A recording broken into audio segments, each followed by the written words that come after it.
ఓం స్థాపకాయ చ ధర్మస్య సర్వధర్మస్వరూపిణి అవతారవరిష్ఠాయ రామకృష్ణాయ తే నమః. భక్తులందరికీ నమస్కారం. ఈరోజు మనం గృహస్థ జీవితంలో ఆధ్యాత్మిక చింతన అనే విషయం గురించి చూస్తాం. మీరందరూ గృహస్థాశ్రమంలో ఉండడం వల్ల ఈ అంశం గురించి కొద్దిగా మాట్లాడితే బాగుంటుంది అనుకుంటున్నాను. దీనిలో ముఖ్యంగా నిన్న మనం చూసిన టాపిక్ దైనందిన జీవితంలో ఆధ్యాత్మికత. అందులోని పాయింట్సే చాలా వరకు దీనికి కూడా వర్తిస్తాయి. సో అది కాబట్టి ఇంకాస్త కొంచెం కూడా చూడవచ్చు గృహస్థాశ్రమం స్పెసిఫిక్గా దాని కొరకు. సాధారణంగా జనులు అనుకుంటారు గృహస్థాశ్రమంలో ఆధ్యాత్మిక జీవితం జీవించడం కష్టము అని చెప్పాను. అయితే నిన్న చూసిన విధంగా we can live a life of continuous communing with the Lord. అంటే నిరంతరము భగవంతునితో అనుసంధానము, ఆధ్యాత్మికతతో అనుసంధానం కలిగి ఉండవచ్చు. అదేంటి కర్మయోగ మార్గము, సర్వత్రా ఈశ్వర దర్శనము, మానవ సేవ, మాధవ సేవ, ఇవి మార్గాల ద్వారా మనం ఆ విధంగా అనుసంధానం కలిగి ఉండవచ్చు. గృహస్థులకు కూడా ఒక ఆదర్శం ఉంది. అది ఏమంటే ఋషుల యొక్క ఆదర్శం. ఋషులు గృహస్థులుగా ఉండేవాళ్ళు, అయితే వాళ్ళు అదే సమయంలో వాళ్ళు బ్రహ్మజ్ఞానులుగా కూడా ఉండేవారు. ఈ మన భక్తులు కూడా అదేవిధంగా గృహస్థాశ్రమంలో ఉన్నప్పటికీ సంపూర్ణంగా భగవత్పరాయణ జీవితం గడపవచ్చు. ఆధునిక కాలంలో రామకృష్ణులు మళ్ళీ వచ్చి ఆ ఋషుల ఆదర్శాన్ని మళ్ళీ పునరుద్ధరించారు. సో ఆధ్యాత్మిక గీతలు ముఖ్యమైనది ఏమిటంటే మనం చేసే జపధ్యానాలతో పాటు మనం చేసే కర్మలు, ఇతరులతో ఉండే సంబంధాలు, వాటిని మనం ఆధ్యాత్మికమయం చేయాలి. అంతేకాదు మనం చేస్తున్న కర్మలు వదిలిపెట్టి వేరే ఏదో కొత్తగా చేయాలి అని ఏం లేదు. మనం చేస్తున్న కర్మల పట్ల మన యొక్క యాటిట్యూడ్, అంటే మన యొక్క భావనను మార్చుకోవాలి, అంతే. స్వామి శారదానందజీ రాస్తారు, రామకృష్ణుల యొక్క జీవిత చరిత్ర రాశారు. బెంగాలీలో రామకృష్ణ లీలా ప్రసంగ అంటారు, తెలుగులో కూడా దాని అనువాదం శ్రీరామకృష్ణ. దానిలో స్వామి ఆయన శిష్యుడు శారదానందజీ రాస్తారు, శ్రీరామకృష్ణుల వివాహం లోతైన అర్థాన్ని కలిగి ఉంది. వివాహం అనేది ఒక పవిత్రమైన సంబంధం అని, అది ఇంద్రియ తృప్తి కోసం ఉద్దేశించబడినది కాదని ప్రజలు ఆయన నుండి నేర్చుకోవాలనే ఆలోచనతోటే ఆయన దానిలోకి ప్రవేశించారు. ఈ ఆదర్శం, ఈ విధంగా గృహస్థాశ్రమంలో ఉన్నటువంటి ఈ ఆదర్శం ఇతర అవతారాల జీవితాలలో మనకు కనబడదు. ఇది ఒక గొప్ప అవసరాన్ని తీర్చడానికి రామకృష్ణుల జీవితంలో ఇది ప్రదర్శించబడింది.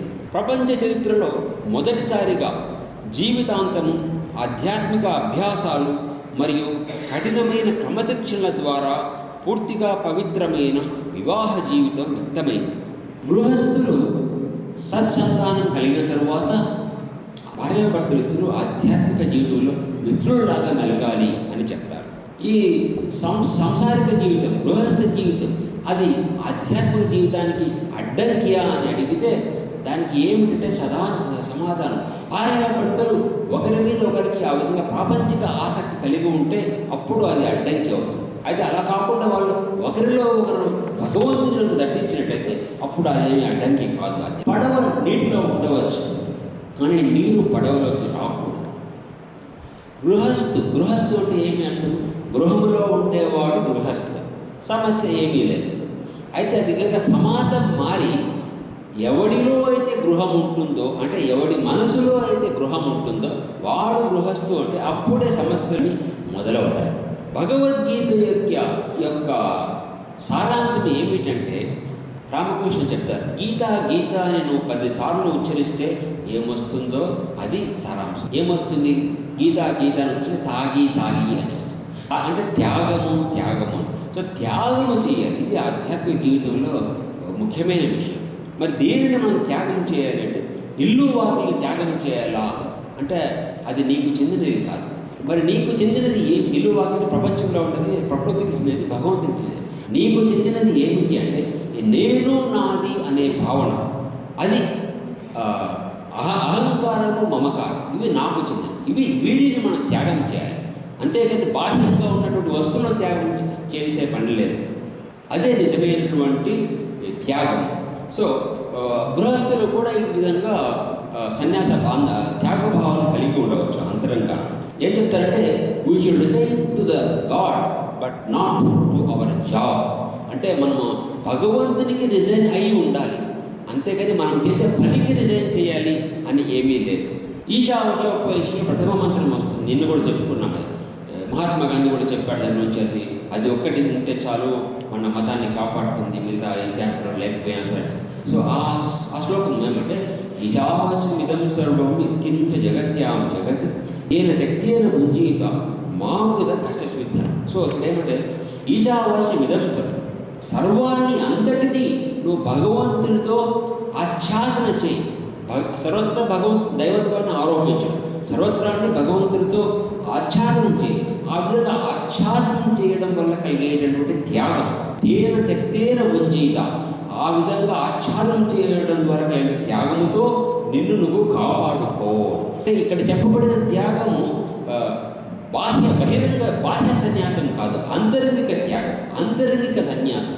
ఇది అందరూ మనం గృహస్థులు సన్యాసులు అందరూ పాటించవచ్చు. ఈ విధంగా శంకరాచార్య కూడా చెప్తాడు, ఉన్నతమైనటువంటి త్యాగం ఏమిటంటే సర్వత్రా బ్రహ్మ దర్శనమే ఉన్నతమైన త్యాగము అని. సో ఈ విధంగా అందరూ అంతరంగాన సన్యాస లక్షణాలు అలవర్చుకోవాలి, అందరూ బాహ్య సన్యాసం తీసుకోవాలి. అయితే ప్రతి ఒక్కరూ ఆధ్యాత్మిక మనిషి అన్నవాడు ఆలోచనాపరుడు, చింతనాశీలుడు, తప్పకుండా ఆధ్యాత్మిక మార్గాన్ని అనుసరించాలి. జీవితానికి అర్థం నేను ఏ మార్గంలో వెళ్ళినా సరే, రామకృష్ణ సంప్రదాయానికే రావాలని, ఏ సంప్రదాయం వెళ్ళినా సరే ఆ జీవితానికి అర్థం ఏమి, అశాశ్వతమైన జీవితంలో అశాశ్వతమైన వస్తువుల వరకు ప్రయత్నం చేస్తాం, దాంట్లో అర్థమేముంది? అలా కాకుండా నిత్య వస్తువు కొరకు మన ప్రయత్నం. వివేకానంద చెప్పాడు, హిందూ మతంలో మన యొక్క కర్తవ్యం ఏమిటంటే అనిత్య వస్తువుల మధ్య ఉన్నటువంటి నిత్య వస్తువుల కొరకు ప్రయత్నించడమే మన యొక్క కర్తవ్యము అని చెప్తారు. కథామృతంలో వస్తుంది, గృహస్థు వ్యక్తయోగి సన్యాసి, గృహస్థు గుప్తయోగి సన్యాసి వ్యక్తయోగి. అంటే సన్యాసి అతడు కాషాయ వస్త్రం ధరించడం వల్ల అందరూ అతన్ని ఆధ్యాత్మిక సాధకుడు అని గుర్తించగలరు. అయితే గృహస్థు సాధారణ వస్త్రాలు ధరించడం వల్ల అతన్ని గుర్తించడం కష్టం. అతని వెనుక ఆధ్యాత్మిక సాధకుడైతే అతన్ని గుర్తించడం కష్టం, అందుకే అతన్ని గుప్తయోగి అని చెప్పారు. ఈతలో వస్తుంది, జ్ఞేయస్య నిత్య సన్యాసి యోనద్వేష్టిన కాంక్షితి. అంటే ఫలానా వాడు నిత్య సన్యాసి అని తెలుసుకో. ఎవడు వాడు?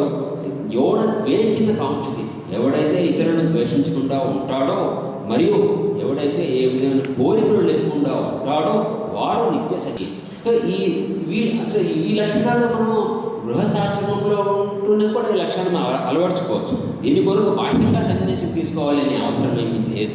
స్వామి యతీశ్వరానందజీ మహారాజ్ అని ఆయన బెంగళూరు మఠం అధ్యక్షుడిగా ఉండేవాళ్ళు 1951 నుంచి 1966 వరకు. మన ప్రెసిడెంట్ స్వామీజీ పూజ్య గౌతమానందజీ మహారాజ్ అశులే. సో యతీశ్వరానందజీ మహారాజ్ అప్పుడు భక్తులకు చెప్పేవాడు, ఆయన ఉన్నప్పుడు అక్కడ బెంగళూరులో, మీకు సామాజిక బాధ్యతలు ఉన్నాయి, మరి తల్లిదండ్రులు, పిల్లలు, ఇతర కుటుంబ సభ్యుల పట్ల కూడా మీకు కర్తవ్యాలు ఉన్నాయి. అయితే అన్నింటికన్నా ముఖ్యమైన విషయం ఏమిటంటే మీకు మీ పట్ల కూడా ఒక కర్తవ్యం ఉంది. అది సాధారణంగా మీరు వాటిని నిర్లక్ష్యం చేస్తారు. అది ఏమిటంటే మీరు మీ సొంత నైతిక మరియు ఆధ్యాత్మిక వికాసానికి ప్రాముఖ్యతని ఇవ్వాలి. అది మీరు ఇవ్వరు. ఆధ్యాత్మికంగా పరిణితి చెందడం, మన నిజస్వరూపాన్ని తెలుసుకోవడం, జీవిత లక్ష్యం ఏమిటి అని తెలుసుకోవడం, ఇది అత్యంత ముఖ్యమైనటువంటి కర్తవ్యం. దేని ద్వారా మనం జీవితంలో పరిపూర్ణతను పొందుతామో అది చాలా ముఖ్యం. మన పట్ల మనకున్న కర్తవ్యాలను మనం నెరవేర్చకపోతే ఇతరుల పట్ల మనకున్న కర్తవ్యాలను మనం సమర్థవంతంగా నెరవేర్చలేము. అందుకే స్వామీజీ ఆత్మనో మోక్షార్థం జగద్హితాయచ అని చెప్పారు. అంటే మనం ఆధ్యాత్మికంగా పరిణితి చెందాలి. అప్పుడే ఎటువంటి స్వార్థపూరిత ప్రేరణ లేకుండా సామాజిక కార్యకలాపాలలో మనం సమర్థవంతంగా మనం అంకితం చేసుకోగలం. అందుకే మన సొంత ఆధ్యాత్మిక వికాసం కూడా ముఖ్యం. అదే మన పట్ల మనకున్నటువంటి కర్తవ్యం. ఇప్పుడు ఏమంటే అభ్యుదయము, నిశ్రేయస్సు అని 2 విషయాలు ఉన్నాయి. అభ్యుదయము అంటే భౌతిక సంపత్తి, భౌతిక సంపత్తి వరకు మనం చేసే ప్రయత్నాలు. నిశ్రేయస్సు అంటే ఈ ఆధ్యాత్మిక మార్గం. సో ఇవి రెండూ కలిగి పక్షి ఎగరడానికి రెండు రెక్కలు అవసరం. అదేవిధంగా మనకు అభ్యుదయము మరియు నిశ్రేయస్సు రెండూ ఉండాలి. మనం చేసే పొరపాటు ఏమిటి, మన యొక్క శక్తిని అంతటినీ అభ్యుదయం కొరకే వినియోగిస్తాం. సో అలా కాకుండా మన ఆధ్యాత్మిక మార్గాన్ని గురించి కూడా మనం ప్రయత్నం చేయాలి. అదే సమయంలో ఏమంటే ఈ అభ్యుదయం కొరకు మనం చేసే ప్రయత్నాలు, అంటే భౌతిక సంపత్తి కొరకు మనం చేసే ప్రయత్నాలు, వాటిని కూడా మనం ఆధ్యాత్మికమైన చేసుకోవచ్చు మనం ఇంతకుముందు చర్చించిన విధంగా. సో ఇవి రెండు మనం కంబైన్ చేయాలి. అమ్మ చెప్పింది, అమ్మ శారదాదేవి, నువ్వు నీ కుటుంబం భగవంతునికి చెందినది అని తెలుసుకొని ఉండు. నువ్వు ఆయన సేవకుడిగా ఉంటూ ఆయన యొక్క ఆదేశాలను పాలించడానికి ఉన్నావు అంతే. నిన్ను ఏ పరిస్థితిలో ఉన్నా సరే నువ్వు భగవంతుని మీద ఆధారపడి నీకు ఎంత బాగా వీలైతే అంత బాగా నీ కర్తవ్యాలను చెయ్యి. అదేవిధంగా నిన్న చూసాం, స్వామీజీ చెప్పాడు, మన యొక్క సంబంధాలు, కర్మలు అన్నింటినీ ఆధ్యాత్మికమయం చెయ్యాలి. సర్వత్రా దైవత్వాన్ని ఆరోపించడం, సర్వత్రా ఈశ్వర దర్శనం చెయ్యాలి దాని ద్వారా అని చూసాను నేను. సో కర్మయోగం ద్వారా కూడా భగవంతుని సాక్షాత్కరించుకోవచ్చు. ఇది స్వామీజీ యొక్క కంట్రిబ్యూషన్, మెయిన్ కంట్రిబ్యూషన్. కర్మయోగం ద్వారా కూడా సాధారణంగా అనుకుంటారు జనులు, అదే ఇందాక మనం చూసిన విధంగా ఆధ్యాత్మిక జీవనం అంటే ఇల్లు వాటిని వదిలిపెట్టి అరణ్యాలకు వెళ్ళి కొండల్లో అరణ్య ఆశ్రమంలో కూర్చొని తపస్సు చేయాలి, అదే ఆధ్యాత్మిక జీవనం. అది అలా చేసే అవసరం లేదు. మనం కర్మలు చేస్తూనే ఆ కర్మల పట్ల మన యొక్క భావనను మార్చుకోవాలి అంతే.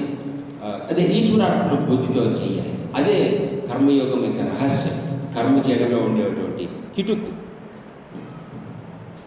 ఏ విధంగా అయితే పువ్వులు పళ్ళు భగవంతునికి సమర్పిస్తామో అదేవిధంగా మనం మన కర్మలను కూడా భగవంతునికి సమర్పించాలి. అప్పుడు కర్మలు చేయడం అనేది బరువు కాదు, కర్మలు చేయడంలో ఆనందం కలుగుతుంది. అదన్నమాట. సపోజ్ ఈ విధంగా మనం బాహ్యానికి లౌకికంగా కనిపించే కర్మలను కూడా మనం ఆధ్యాత్మిక కర్మలుగా అదే సమయంలో సపోజ్ ఎవరైనా ఒక పురోహితుడు పూజ చేయడానికి వచ్చాడనుకోండి, అతడు చేసేది ధన సంపాదన కొరకు పూజ చేస్తున్నాడు. సో అది బయటికి దైవపరమైన కార్యంగా కనిపించినప్పటికీ అతడికి మాత్రం అది లౌకికమైన కర్మ. పూజ చేసినప్పటికీ అది లౌకికమైన కర్మ, అతను ధనం కొరకు చేస్తున్నాడు పూజ. అదనమాట. సపోజ్ వైర్లో కరెంటు పోవడం లేదంటే అప్పుడు సాధారణమైనది. దాంట్లో కనుక కరెంటు పాస్ అవుతా ఉంటే అప్పుడు మనం దాన్ని తాకలేము, తాకితే షాక్ కొడుతుంది. అదేవిధంగా ఈ ఈశ్వరార్పణ బుద్ధి లేకుండా చేసే కర్మలు అవి సాధారణమైన కర్మలు. అయితే వాటిని కనుక మన అర్పణ బుద్ధితో చేసినట్లయితే అవి అప్పుడు ఆధ్యాత్మిక కర్మలుగా పరిణమిస్తాయి. స్వామీజీ చెప్పినాడు, ఎవరైనా ఒకడు సింహాసనం మీద కూర్చుని ఉండవచ్చు కాక, అయితే అతడు అనాసక్త భావాన్ని కలిగి ఉండగలడు.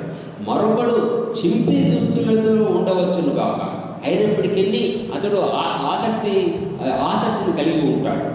వేమన పద్యము ఉంది, తలలు బోడులైన తలపులు బోడులవునా అంటే తలలు బోడులైన అంటే సన్యాసులు శిరోముండనం చేస్తే దాని ద్వారా తలపులు బోడులవునా. తలపులు అంటే ఇక్కడ అర్థం కోరికలు నిర్మూలించే అంటే దానికి దీనికి సంబంధం లేదు. సో నిజమైనటువంటి సన్యాసి అంటే అంతరంగాన కోరికలు లేకుండా ఉంటాడు.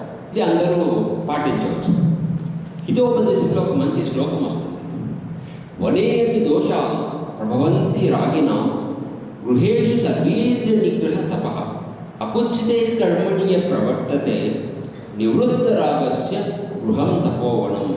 అంటే వనేపి దోష ప్రభవంతి రాగిన, అంతరంగా కనుక కోరికలు ఉంటే అటువంటి వాడు అరణ్యానికి వెళ్ళినా సరే అక్కడ కూడా దోషాలు వస్తాయి. గృహేషు సర్వీంద్రియ నిగ్రహ తప, ఇంట్లో ఉంటూనే ఇంద్రియ నిగ్రహాన్ని పాటించడమే నిజమైన తపస్సు అని. కుత్సితే కర్మని ప్రవర్తతే నివృత్త రాగస్య గృహం తపోవనం అని. అంటే అకుత్సితమైన కర్మలు అంటే మచ్చలేని కర్మలు ఆచరిస్తూ నివృత్త రాగస్య గృహం తపోవనం, కోరికలు కనుక లేకుండా ఉంటే అప్పుడు ఇల్లే తపోవనం లాగా అయిపోతుంది అని చెప్పి. గృహస్థాశ్రమాన్ని జ్యేష్ఠాశ్రమము అంటారు. ఎందుకంటే మిగతా 3 ఆశ్రమాలు, వానప్రస్థ, బ్రహ్మచర్య ఆశ్రమం, వానప్రస్థ ఆశ్రమం, సన్యాసం, అవన్నీ గృహస్థాశ్రమం మీదనే ఆధారపడి ఉంటాయి. అందువల్ల గృహస్థాశ్రమం జ్యేష్ఠాశ్రమం అన్నమాట. ఏ విధంగా అయితే ప్రాణులు అన్నీ శ్వాస కొరకు గాలి మీద ఆధారపడి ఉంటాయో, సో అదేవిధంగా అన్ని ఆశ్రమాలు గృహస్థాశ్రమం మీద ఆధారపడి ఉంటాయి. రామకృష్ణుడు చెప్తే గృహస్థ జీవితంలో అంటే అదేంటే కోట లోపల నుండి యుద్ధం చేసినట్లు అని. అంటే అప్పుడు గృహస్థ జీవితంలో కొన్ని సదుపాయాలు ఉండడం వల్ల ఆ విధంగా చెప్పబడింది. కథామృతంలో కూడా వస్తుంది. భార్య భర్తతో చెప్తుంది, నేను మీకు చక్కగా భోజనం వడ్డిస్తాను కదా, మీరు 7 ఇళ్లకు వెళ్ళి భిక్షం ఎత్తుకొని తినే అవసరం ఏముంది అని చెప్పి. చిన్నపిల్లలు స్తంభం చుట్టూ పరుగులు పెడుతున్నప్పుడు వాళ్ళ దృష్టి ఎక్కడ ఉంటుంది? స్తంభం మీద ఉంటుంది, లేకుంటే వాళ్ళు కిందకు పడిపోతారు. అదేవిధంగా సంసారంలో మన కర్మలు నిర్వహిస్తున్నప్పుడు మన దృష్టిని భగవంతుని మీద పెట్టాలి, లేకపోతే మనం కింద పతనం అవుతాం. గృహస్థ జీవనంలో ఉంటూనే భగవత్పరాయణ జీవితం గడపడం ఎలా అనే దానికి అమ్మ శారదాదేవి యొక్క జీవితం ఒక మంచి ఉదాహరణ. అత్యున్నత ఆధ్యాత్మిక విషయాలను మనం దైనందిన జీవితంలోకి కొని రావడం ఎలా అన్న ఆ నైపుణ్యం మనకు అమ్మ జీవితంలో బాగా కనిపిస్తుంది. ఆమె కుటుంబంలో కొంతమంది పిచ్చి వాళ్ళు ఉండేవారు, మరి ఆమె తమ్ముళ్ళు ఎప్పుడూ ఆమెను డబ్బు కోసం పీడించేవారు. సో అటువంటి పరిస్థితుల్లో కూడా ఆమె ఆ విధంగా అత్యున్నత భగవత్పరాయణ జీవితం. సపోజ్ రామకృష్ణులో, వివేకానందులో అటువంటి పరిస్థితుల్లో వాళ్ళు ఉంటే వాళ్ళు ఏం చేసి ఉండాలి కాస్త ఊహించుకోండి. రామకృష్ణులు సమాధి స్థితిలో మగ్నమైపోయి ఉండేవారు. వివేకానందుడు అడవులకు పాకిపోయి ఉండేవాడు. అటువంటి పరిస్థితులు ఉండేవి అక్కడ. అమ్మ జీవితం బాహ్యంగా చూస్తే అది మనకు సాధారణంగా కనిపిస్తుంది, ప్రత్యేకత ఏమీ కనిపించదు మిగతా రామకృష్ణులు, స్వామి వివేకానందులాగా. సో ఆమె మీద కాయగూరలు కట్ చేయడము, భోజనం వడ్డించడం అటువంటి అసాధారణంగా కనిపిస్తుంది. బట్ అదే సమయంలో ఆమె సంపూర్ణంగా భగవత్పరాయణ జీవితం గడిపింది. ఆమె చెప్పింది అంత కోరిక కారణంగానే ఈ బంధనాలు అన్నీ వస్తాయి, నేను వీటన్నిటి మధ్య ఉన్నాను, బట్ నాకు అంతరంగానే ఏ కోరిక అనేది లేదు అని చెప్పింది ఆమె. మహాత్మా గాంధీ చెప్పాడు, నేను చేసే రాజకీయ కార్యక్రమాలు కూడా భగవత్ సాక్షాత్కారం కొరకే. ఆ రోజుల్లో రాజకీయ జీవితం అంటే ఏంటి? ఆంగ్లేయులకు వ్యతిరేకంగా పోరాడము, స్వాతంత్రం కొరకు పోరాడము, మధ్యలో జైలుకు వెళ్ళడం, ఆ విధంగా. సో అటువంటి రాజకీయ అటువంటి కండిషన్స్ కూడా ఆయన భగవత్ సాక్షాత్ దానికి సరైన భావన కలిగి ఉన్నాడు, సరైన దృష్టి కలిగి ఉన్నాడు. అందువల్ల ఆ కార్యక్రమాలు కూడా భగవత్ సాక్షాత్కారానికే దోహదం చేస్తాయి. ఇప్పుడు రామకృష్ణులు ఇచ్చినటువంటి కొన్ని ఉపదేశాలు, గృహస్థుల కొరకు ఇచ్చినటువంటి కొన్ని ఉపదేశాలు, వాటిని చూస్తాం. శ్రీమద్ స్వామి గంభీరానందజీ మహారాజ్ అని మన సంఘానికి 11వ ప్రెసిడెంట్గా ఉండేవాడు. ఆయన ఆంగ్లము మరియు సంస్కృతంలో గొప్ప పండితుడు. ఈ శంకర ప్రస్థానత్రయం అంటారు, అంటే గీత, ఉపనిషత్తులు, బ్రహ్మసూత్రాలు, వాటి మీద ఉన్నటువంటి శంకర భాష్యాన్ని ఆయన ఆంగ్లంలోకి అనువాదం చేశారు. సంస్కృతం నుండి ఆంగ్లంలోకి అనువాదం చేశారు. ఇంకా ఎన్నో పుస్తకాలు రాశారు, ఇంగ్లీషులోను, బెంగాలీ భాషలోను, రెండింటిలో. ఆయన 1959 లేదా 60లో కలకత్తాలో కాశీపూర్ ఉద్యానవనం అనేటువంటి ఆశ్రమం ఉంటుంది. అది రామకృష్ణుడు ఆఖరి రోజుల్లో అక్కడ ఉన్నారు. రామకృష్ణ జీవితం చదివిన వాళ్ళకి అది తెలుసు. సో అది ఇప్పుడు మన ఆశ్రమం. అక్కడే కల్పతరు దినోత్సవం కూడా కల్పతరు జనవరి 1వ తేదీ 1886లో రామకృష్ణుడు కల్పతరుగా భక్తులందరికీ ఆశీర్వాదాలు ఇచ్చిన రోజు. దాన్ని బాగా గొప్పగా అక్కడ నిర్వహిస్తారు. అక్కడ ఈ స్వామి గంభీరానందజీ మహారాజు ఆయన ఉపన్యాసానికి పిలిచారు. స్వామి ఆయన ఉపన్యాసానికి ముందు ఇంకొక ఆయన, ఒక భక్తుడు, ఆయన గొప్ప రాజకీయ నాయకుడు, గొప్ప పండితుడు. అది ఆయన మాట్లాడుతూ సన్యాసులు వాళ్ళ సన్యాసులు భగవద్గీతను వాళ్ళు ఎట్లయినా సరే వాళ్ళు చేస్తారు, అదే రామకృష్ణులు వచ్చింది మాత్రమే గృహస్థుల కొరకు మాత్రమే అని చెప్పాడు. సో తరువాత గంభీరానందజీ మాట్లాడుతూ రామకృష్ణుల గృహస్థుల కొరకు రాలేదు, సన్యాసుల కొరకు రాలేదు, ఎవరైతే భగవద్ దర్శనం కొరకు వ్యాధులు పడుతున్నారో వాళ్ళ కొరకు ఆయన వచ్చారు అని చెప్పాడు. సో రామకృష్ణుడు తన సన్యాస శిష్యులకు ప్రత్యేకంగా ట్రైనింగ్ ఇచ్చారు. ఎందుకంటే తన సందేశాన్ని భావి తరాల వారికి అందించాలి అన్న ఉద్దేశంతో వాళ్ళకు ప్రత్యేకంగా ట్రైనింగ్ ఇచ్చారు. అయితే ఆయనకు గృహస్థ భక్తుల పట్ల ఎంతో సానుభూతి ఉండేది. ఈ విధంగా గృహస్థ భక్తుల పట్ల ఉండేటువంటి సానుభూతి మనం వేరే మిగతా అవతారాల్లో మనకు కనిపించదు. ఆయన తన భక్తులను సంపూర్ణంగా భగవత్పరాయణ జీవితం గడపడానికి ప్రోత్సహించాడు. రామకృష్ణ కథామృతం కనుక మనం చదివితే దానిలో మనకు ఉన్న 90%, 95% బోధనలు అన్నీ గృహస్థులకు ఉద్దేశించబడినవి. రామకృష్ణ కథామృతం రాసినటువంటి మహేంద్రనాథ్ గుప్తా ఆయన కూడా గృహస్థే. సో ఈ విధంగా గృహస్థులను కూడా ఆయన ఎంతో ప్రోత్సహించారు. ఈ రామకృష్ణ గృహస్థ భక్తులలో ముఖ్యంగా చెప్పుకోవాలంటే 2 పేర్లు చెప్తారు, నాగమహాశయ్ మరియు మహేంద్రనాథ్ గుప్తా. నాగమహాశయ అంటే సాధు నాగమహాశయ్ అని పిలిచేవారు. ముఖ్యంగా ఎస్పెషల్లీ నాగమహాశయ జీవితం తప్పకుండా చదవాలి. భగవంతుని సన్నిధిలో భక్తులు ఆ పుస్తకంలో ఉంది ఆయన జీవితం.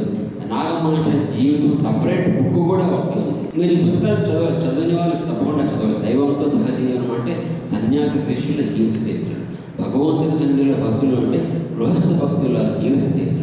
ఇవి మీరు చదవాలి తప్పకుండా, చదవని వాళ్ళు తప్పకుండా. సో నాగమహాశయ గురించి ఇంకా తర్వాత చెప్పుకుందాం ఆసక్తి తర్వాత. సో మహేంద్రనాథ్ గుప్తా కథామృతం రాసినాడు. ఆయన రామకృష్ణుని అడిగాడు. కొత్తలో రామకృష్ణ దగ్గరికి వెళ్ళేటప్పుడు కొత్తలో ఆయన అడుగుతాడు, అయ్యా మేము సంసారంలో ఎలా ఉండాలి అని అడుగుతాడు. అది రామకృష్ణుడు చెప్తాడు, నువ్వు నీ కర్తవ్యాలను నిర్వహిస్తూ నీ మనస్సును మాత్రం భగవంతుని మీద పెట్టు. నీ కుటుంబ సభ్యులతో అందరినీ బాగా సేవిస్తూ ఉండు. వాళ్ళతో పాటు ఉంటూ వాళ్ళందరూ నీ వారే అన్నట్లుగా వాళ్ళని సేవించు. అయితే వాళ్ళెవరు నీకు చెందిన వాళ్ళు కాదు, వాళ్ళంతా భగవంతునికి చెందిన వారే అని అంతరంగాన తలుచుకొని ఉండు అని చెప్తాడు. మనకు ఉండేటువంటి శాశ్వతమైన సంబంధము భగవంతునితోటిది. ఈ ప్రాపంచిక సంబంధాలు వస్తాయి పోతాయి. అది భగవంతునితోటి సంబంధము శాశ్వతమైన సంబంధం. అది రామకృష్ణ ఒక ఉదాహరణ ఇస్తారు. ఒక స్త్రీ గ్రామం నుండి వచ్చి పట్టణంలో ధనవంతుడి ఇంట్లో పని మనిషిగా పని చేస్తూ ఉంటుంది. ఆమె తన యజమాని బిడ్డలకు కూడా లాలిస్తూ ఆడిస్తూ నారాము నాహరి అని ఆడిస్తూ ఉంటుంది. అయితే ఆమెకు తెలుసు తన తన ఇల్లు గ్రామంలో ఉంది, వాళ్ళు అక్కడ ఉన్నారు అని చెప్పి ఆమెకు తెలుసు అంతరంగా. వీళ్ళు తనకు చెందిన వాళ్ళు కారు, తనకు చెందిన వాళ్ళు వేరే ఉన్నారు అని ఆయన అంతరంగా నాకు తెలుసు. ఇంకో ఉదాహరణ ఏమంటే ఆయన కామర్పూర్లో అటుకులు దంచేటువంటి వడ్రంగి కుటుంబాలకు చెందిన స్త్రీలు వాళ్ళు అటుకులు దంచడానికి యంత్రం ఒకటి పెట్టుకొని ఉంటారు ముందర దుకాణంలో. అది రోడ్లో పడి అటుకులు వరిని దంచుతూ ఉంటుంది. సో ఒక చేతితో ఆమె వరిని రోడ్లలోకి దోస్తూ ఉంటుంది, మరొక చేతితో బిడ్డకు పాలు ఇస్తూ ఉంటుంది. అది కాకుండా కొనుగోళ్ళకు వచ్చిన వాళ్ళు కస్టమర్స్ వస్తే వాళ్ళు చెప్తుంది, నువ్వు ఇంత బాకీ ఉంటావు, నువ్వు అది చెల్లించి ఇప్పుడు నీకేం కావాలో తీసుకువెళ్ళు అని చెప్తూ ఉంటుంది. ఇదంతా చేస్తున్నప్పటికీ ఆమె దృష్టి ఎక్కడ ఉంటుంది అంటే రోడ్ల మీదనే ఉంటుంది, రోకలి మీదనే ఉంటుంది. సో ఆమె కనుక అజాగ్రత్తగా ఉంటే అది చేతికి దెబ్బ తగిలి గాయం అవుతుంది. సో 15 రామకృష్ణ 15 అణాల మనస్సు రోకలి మీద ఉంటుంది. ఒక్క అణా మనసుతోనే మిగతా పనులన్నీ చేస్తుంది. ఆ కాలంలో రూపాయికి 16 అణాలు. సో ఆ విధంగా చెప్పడం జరిగింది. అంటే 95% మనస్సు అంతా రోకలి మీదనే ఉంటుంది అదనమాట. దీన్ని రామకృష్ణ చెప్తారు అభ్యాస యోగం అంటే. ఈ విధంగా అభ్యాస యోగం ద్వారా మనము జీవించవచ్చు అని. ఇంకోటి ఏమంటే రామకృష్ణులు ఒకసారి సర్కస్ చూడడానికి వెళ్తారు. ఆ సర్కస్లో రకరకాల ప్రదర్శనలు చూపబడతాయి. వాటిలో ఒక ప్రదర్శన ఏమిటంటే ఒక ఆంగ్లేయ వనిత గుర్రం మీద నిలబడి ఉంటుంది. గుర్రము పరుగులు పెడుతూ పోతూ ఉంటుంది, చుట్టూ తిరుగుతూ ఉంటుంది. మధ్యలో వలయాకారంలో రింగులు ఉంటాయి. అలా రింగులు వచ్చినప్పుడు ఆ ఆంగ్లేయ వనిత ఆ రింగుల గుండా దూకి మళ్ళీ గుర్రం మీద నిలబడుతుంది. ఆ విధంగా ఎన్నోసార్లు ఆమె ఆ విధంగా చేస్తుంది. సో సర్కస్ అయిన తర్వాత రామకృష్ణుడు చెప్తారు ఈ మహేంద్రనాథ్ గుప్తతో, ఆ ఆంగ్లేయ వనిత ఆ విధంగా గుర్రం మీద ఎంత నైపుణ్యంగా చేసి నిలబడి ఉంది కదా, ఎంత నైపుణ్యంగా దుమ్మికి నిలబడుతుంది కదా, దాని కొరకు ఆమె ఎంత అభ్యాసం చేసి ఉంటుంది. ఆమె కనుక కింద పడితే కాళ్ళు చేతులు విరిగిపోతాయి, ఒక్కోసారి ప్రాణానికి ప్రమాదం వచ్చేలా ఉంటుంది. సో దాని కొరకు ఎంత అభ్యాసం చేస్తుందో కదా అని చెప్తాడు ఆయన. గృహస్థుడి జీవితాన్ని గడపడంలో కూడా ఇదే కష్టాన్ని ఎదుర్కొంటారు.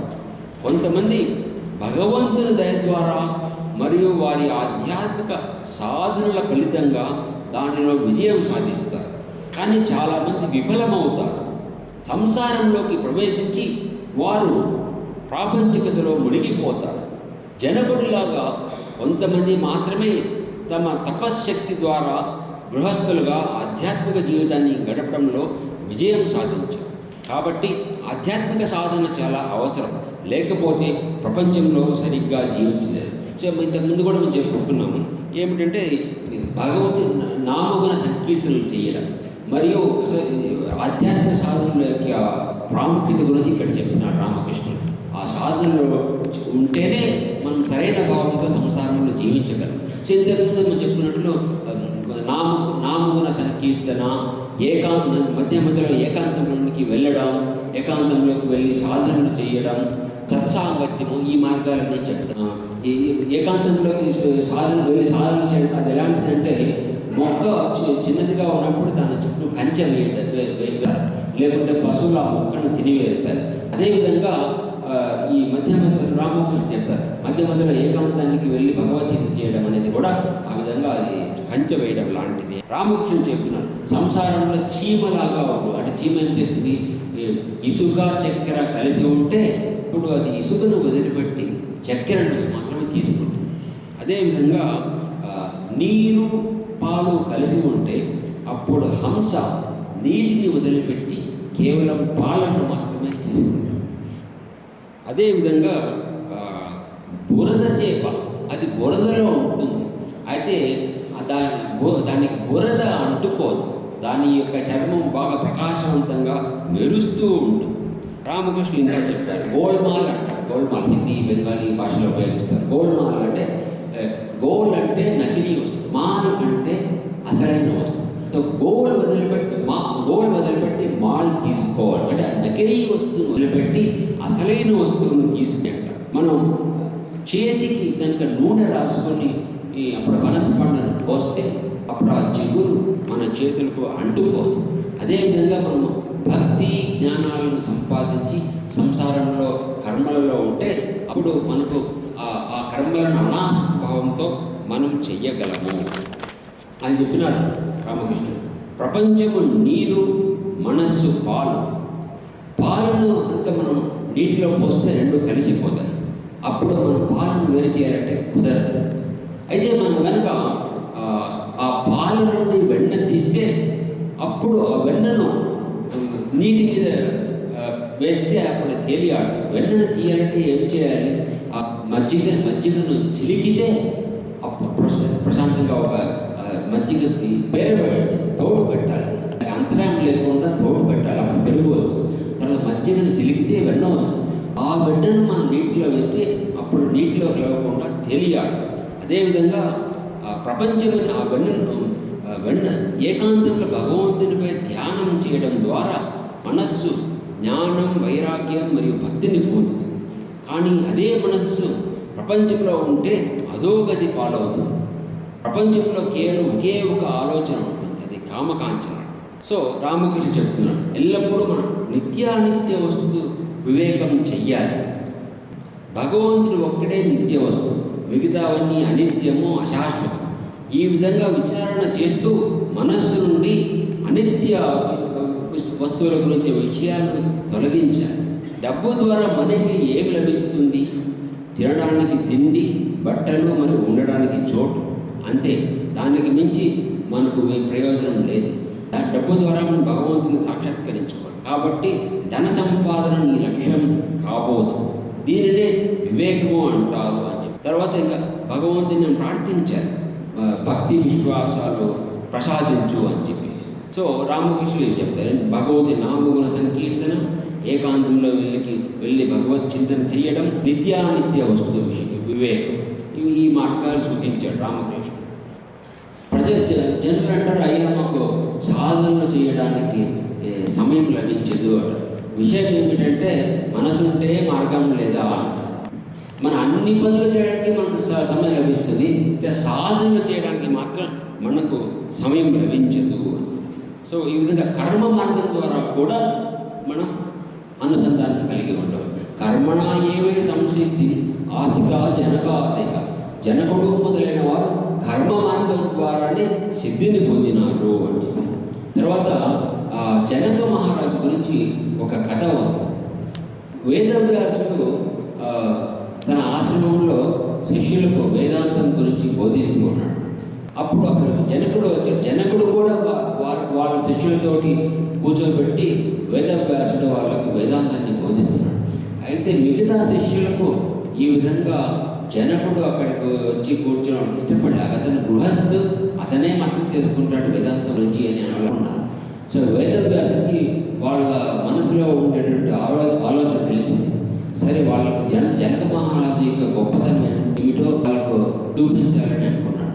సో ఆ విధంగా వేదాంతం క్లాస్ జరుగుతూ ఉంటే ఎవరో ఒకరు వచ్చి జనక మహారాజుకి చెప్పారు, అయ్యా మా మహారాజా మీ అంతఃపురం కాలిపోతుంది అని చెప్పారు. అప్పుడు జనక మహారాజు ఏం నిబ్బరంగా, సరే నా మంత్రికి చెప్పు, దాని గురించి కావాల్సిన జాగ్రత్తలు తీసుకోమని మా మంత్రికి చెప్పు, ఆ అగ్నిని నివారించడానికి చేస్తాడైనా అని చెప్తాడు.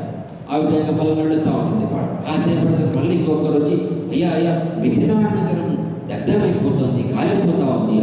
అప్పుడు జనక మహారాజు, నా సేనాధిపతికి చెప్పు, దానికి కావాల్సిన చర్యలు తీసుకుంటాడు అని చెప్పి అలా పాట క్లాస్ నడుస్తాం. కాసేపటి ఎవరో వచ్చి, అయ్యా మన ఆశ్రమంలో శిష్యులు అక్కడ అక్రమతం సంభవించింది అనగానే అప్పుడు ఆ శిష్యులతో వెంటనే లేచి తమ గదులకు వెళ్ళి తమ వస్తువులు సంరక్షించుకోవడానికి ప్రయత్నం చేస్తూ ఉన్నారు. తీరా చూస్తే అక్కడ అగ్ని ప్రమాదం లేదు, ఏమీ లేదు. అప్పుడు అదంతా కట్టు కదా. అప్పుడు వేదవ్యాసుడు చెప్తాడు శిష్యులకు, చూసారా జనకుడు ఎంత అనాశన భావాన్ని కలిగి ఉన్నాడో, మిథిలాయాం ప్రదీప్తాయాం నమే దర్శతి కించన అంటాడు. అంటే మిథిలా నగరం కాలిపోతున్నా సరే నాకు చెందినది ఏమిటి కాలిపోవడం లేదు అనేటటువంటి భావన జనకుడు కలిగి ఉన్నాడు. అంటే దాన్ని అకర్త భావన, కథామృతులు కూడా కర్త భావన, నేను కర్తని కాదు భగవంతుడే కర్త. సో అతడు ఆ విధంగా అనాసక్తి భావాన్ని కలిగి ఉన్నాడు. మీరందరూ మీ యొక్క సాధారణ వస్తువులను కాపాడడం కొరకు మీరు ఆ విధంగా పరుగులు పెడుతున్నారు. ఆ విధంగా తర్వాత నాగమహాశయ జీవితం గురించి కొన్ని సెలెక్టెడ్ పోర్షన్స్ కాస్త చూస్తాం. మీరందరూ చదవని వాళ్ళు తప్పకుండా చదవాలి నాగమహాశయ జీవితం. ఏమంటే మనం భగవంతుడిని మరియు ప్రపంచాన్ని ఎలా సమన్వయం చేసుకోగలం. ఈ నాగమహాశయుడు బంగ్లాదేశ్లో ఆయన జీవించేవాడు.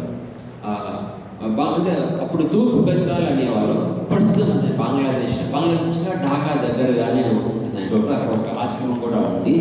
ఆయన ఒకసారి వివేకానంద చెప్తాడు, ప్రపంచమంతా తిరిగినాను, అయితే నాగమహాశయుడు లాంటి వ్యక్తి నేను ఎక్కడా చూడలేదు అంటారు. ఈ నాగమహర్షి జన్మం వల్ల తూర్పు బెంగాల్ మొత్తం ధన్యమయ్యేది అని కూడా చెప్తారు. సో ఏమంటే మనం భగవంతుణ్ణి మరియు ప్రపంచాన్ని ఎలా సమన్వయం చేసుకోగలం, ఈ ప్రపంచంలో ఉంటూనే లౌకిక విషయాలకు అతీతంగా ఎలా జీవించగలం, మనం ఒకరిని ప్రేమిస్తూనే అదే సమయంలో వారిపై ఆసక్తి లేకుండా ఎలా ఉండగలం, భగవంతుడిని తెలుసుకోవడానికి ప్రపంచాన్ని త్యజించడం అవసరమా, గృహస్థుని కర్తవ్యం ఏమిటి, మానవ జీవిత లక్ష్యం ఏమిటి, ఇటువంటి ముఖ్యమైన ప్రశ్నలకు శ్రీరామకృష్ణులు ఆధునిక ప్రపంచానికి సమాధానం ఇచ్చారు.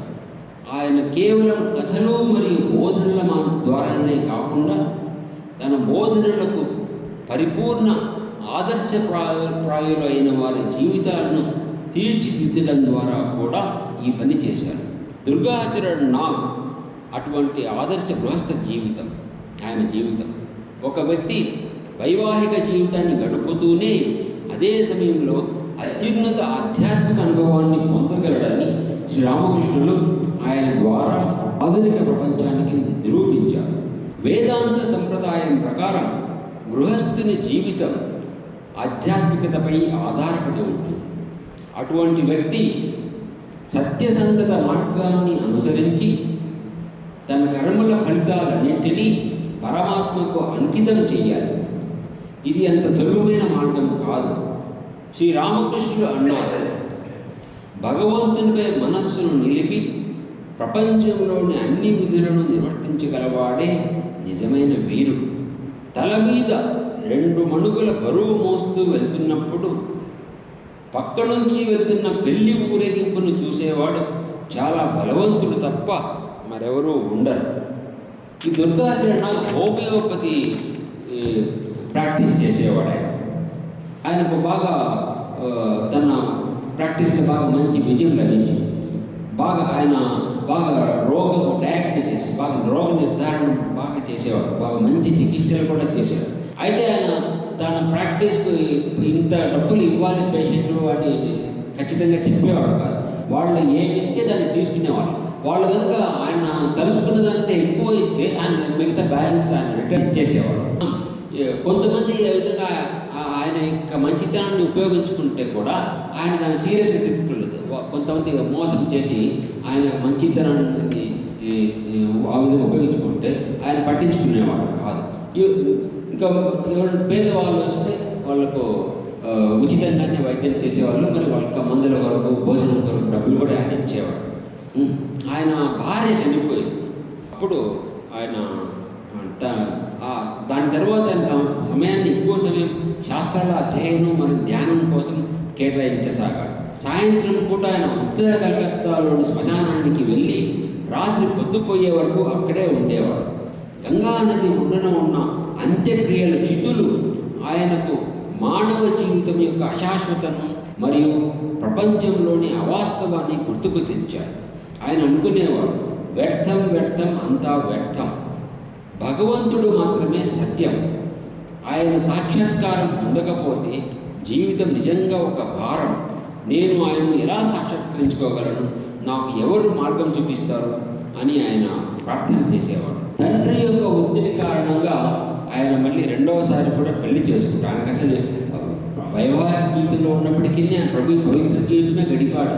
అయితే తండ్రి యొక్క ఒత్తిడి కారణంగా 2వసారి పెళ్లి చేసుకున్నాడు. ఆయన తన భార్యకు చెప్పాడు, భౌతిక స్థాయిలో ఉన్న ప్రేమ ఎక్కువ కాలం నిలిచి ఉండదు. భగవంతుని ప్రేమించగలిగే వాడే ధన్యుడు. శరీరం పట్ల కొద్దిపాటి ఆసక్తి ఉన్నా అది అనేక జన్మల వరకు ఉంటుంది. కాబట్టి ఈ మాంసము మరియు ఎముకల పంచడంతో అనుబంధం కలిగి ఉండవద్దు. జగజ్జనని ఆశ్రయించి ఆమె చింతన మాత్రమే చెయ్యి. ఈ విధంగా నీ ఇహలోక మరియు పరలోక జీవితం ఉద్ధరింపబడుతుంది.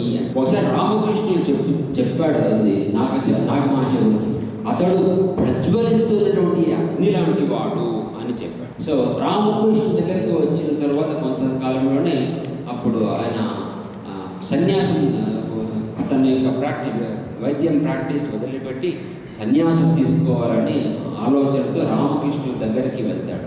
అప్పుడు రామకృష్ణుడు ఉన్నతమైనటువంటి స్థితికి వెళ్ళి, గృహస్థాశ్రమంలో ఉంటే దాంట్లో ఏమి దోషము ఉంది? నీ మనస్సును నువ్వు భగవంతుని మీద నిలిపి ఉంచు. గృహస్థ జీవితం అంటే కోటలో నుండి యుద్ధం చేయడం లాంటిది. నువ్వు సంసారంలో జనక మహారాజులాగా ఉండు. నువ్వు ఇతరులకు ఆదర్శంగా ఉండగలవు అని చెప్తాడు.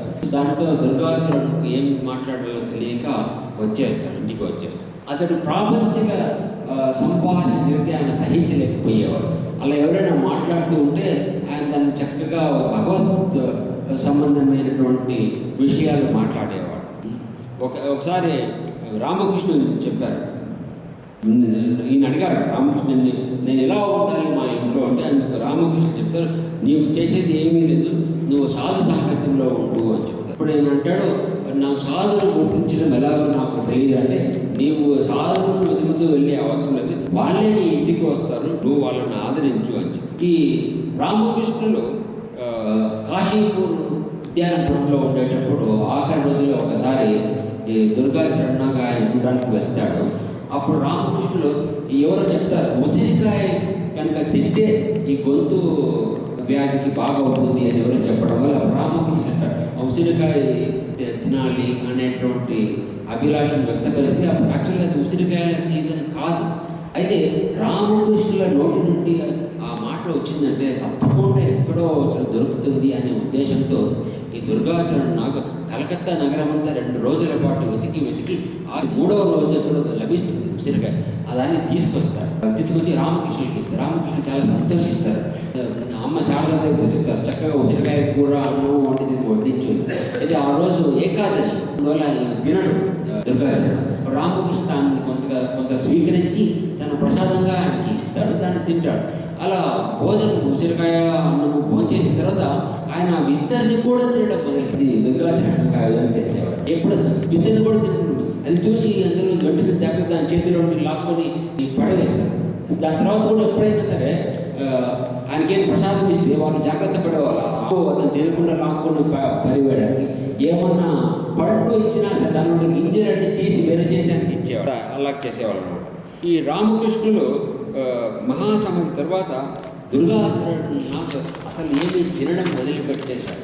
వివేకానందుడు వాళ్ళందరూ అన్నారు, అయ్యా మీరు కాస్త తినండి, ఇలా వదిలిపెడితే ఎట్లా అంటే ఆయన అన్నాడు, భగవత్ సాక్షాత్కారం కలిగని ఈ శరీరానికి ఎందుకు నేను ఆహారాన్ని ఇవ్వాలి. అప్పుడు వివేకానందుడు బలవంతం చేయడం వల్ల కాస్త ఆహారాన్ని స్వీకరిస్తారు. వివేకానంద చెప్తాడు, ఈ తూర్పు బంగాల్ అంతా ధన్యమైంది ఈ నాగమానవశి జన్మతో అని చెప్పి. సో మానవ సేవ మాధవ సేవ. దుర్గాచరణ ఇంటికి ఎవరు వెళ్ళినా సరే వాళ్ళు తప్పకుండా భోజనం తిని వెళ్ళాలి అనేటువంటి నిబంధనతో వాళ్ళని భోజనం పెట్టి పంపించేవాడు. అని ఎప్పుడు చేతులు జోడించి నిలబడి ఉండేవారు. ఎందుకంటే సర్వత్రా భగవద్ దర్శనం చేస్తున్నాను, అందువల్ల ఎల్లప్పుడూ ఆయన చేతులు జోడించి ఉండేవాడు. ఆయన కనుక మార్కెట్కి ఏమైనా వస్తువులు కొనడానికి వెళితే ఆయనకు ఆ వస్తువులు అమ్మడం కొరకు దుకాణదారులు పోటీ పడారు ఒకరితో ఒకరు. ఏమంటే ఆయన కనుక తమ దగ్గర కొంటే అప్పుడు వాళ్ళ వ్యాపారం బాగా జరుగుతుంది వాళ్ళకి నమ్మకం. సో ఆయన వెళ్ళి దాన్ని పేరు మీద ఆడేవాళ్ళు కాదు, డబ్బులు ఇచ్చేసేవాళ్ళు. ఇచ్చి చిల్లర కూడా తీసుకునేవాళ్ళు. అయితే వాళ్ళు దుకాణదారులు మాత్రం తక్కువ ధరకే ఇచ్చేవాళ్ళు, అని మోసం చేసేవాళ్ళు కాదు. తక్కువ ధరకే ఇచ్చి ఇంకొంచెం ఎక్స్ట్రా కూడా ఇచ్చేవాళ్ళు. ఆ విధంగా ఉండేది. గిరీష్ చంద్ర ఘోష్ సోదరు చెప్పాడు ఏమిటంటే, ఈ మహామాయ వివేకానందుని మరియు మహర్షిని ఇద్దరిని బంధించలేకుండా పోయింది. అది ఎలాగంటే, వివేకానందుడు చాలా విశాలంగా పెరిగిపోయాడు, విషమంతా పెరిగిపోయాడు. దానితో మహామాయ తన వలలో అతన్ని బంధించలేకపోయింది. మరి నాగమాయ అంటే తన్ను తాను చాలా చిన్నదిగా చేసుకొని చాలా చిన్నదిగా చేసిపోయాడు. ఎటువంటి అహంకారము అట్లాంటి ఏం లేకుండా చాలా దానిలో మహామాయ అతన్ని కూడా తన వలలో బంధించలేకుండా పోయింది అని చెప్పి. ఈ దుర్గాచరణ ఆఖరి రోజుల్లో ఆయన సమాధి స్థితి కలిగింది, సమాధి వచ్చింది. ఒక భక్తుడు ఆయన రామకృష్ణ చెప్పాడు నువ్వు ఇంట్లోనే ఉంటాను చెప్పడం వల్ల ఆయన ఎప్పుడు తీర్థయాత్రలకు వెళ్ళలేదు. ఏదో గయ మాత్రం వెళ్ళాడు తన తండ్రికి శ్రాద్ధ కర్మ నిర్వర్తించడానికి. ఆఖరి రోజుల్లో ఉన్నప్పుడు భక్తులు చెప్తారు, నువ్వు రామకృష్ణులు వచ్చారు నాకు పుణ్యక్షేత్రాలు చూపించడానికి వచ్చారు, నువ్వు ఒక్కొక్క పేరు చెప్పు అని చూపిస్తారు అంటే అప్పుడు హరిద్వారు, వారణాసి, పూరి ఒక్కొక్క పేరు చూస్తే ఒక్కొక్క దర్శనము అంతా లభించేసరికి ఆఖరి రోజుల తర్వాత మహాసమాధి. సో ఈ విధంగా గృహస్థ జీవితంలో కూడా సంపూర్ణంగా భగవత్పరాయణ జీవితం గడపవచ్చు అని రామకృష్ణుల ఆధునిక యుగంలో మనకు ఎంతగానో చూపింది. దీనితో మనం మన ఉపన్యాసాన్ని విరమిస్తాము. ఓం జననీ శారదాం దేవి రామకృష్ణం జగద్గురు పాదపద్మే తయో స్థిత్వా ప్రణమామి ముహుర్ముహుః.